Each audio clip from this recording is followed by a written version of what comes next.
नमस्कार, आपण पाहत आहात ठळक घडामोड क्राईम न्यूज। निर्भीड पत्रकारिता आवत सत्याचा।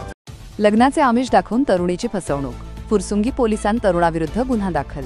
लग्नाचे आमिष दाखवून तरुणीची फसवणूक करून तिच्याशी वारंवार शारीरिक संबंध ठेवत धमक्या दिल्याप्रकरणी फुरसुंगी पोलिसांनी अजिंक्य रायसिंग जाधव, वय 32 वर्षे, राहणार पाटील नगर, चिखली, पिंपरी चिंचवड या तरुणाविरुद्ध गुन्हा दाखल केला आहे।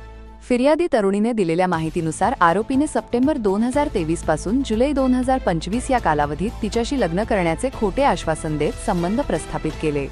मात्र लग्नाचा कोणताही इरादा नसताना त्याने पीडितेचा विश्वासघात केला।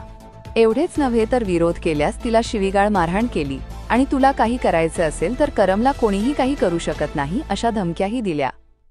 या प्रकरणी फुरसुंगी पोलीस ठाण्यात गुन्हा दाखल करण्यात आला आहे।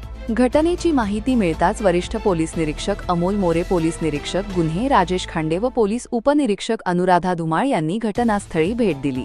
पुढील तपास पोलीस निरीक्षक गुन्हे राजेश खांडे यांच्या मार्गदर्शनाखाली सुरू आहे। प्रतिनिधी अविष्कार फुले सोबत ठळक घडामोड।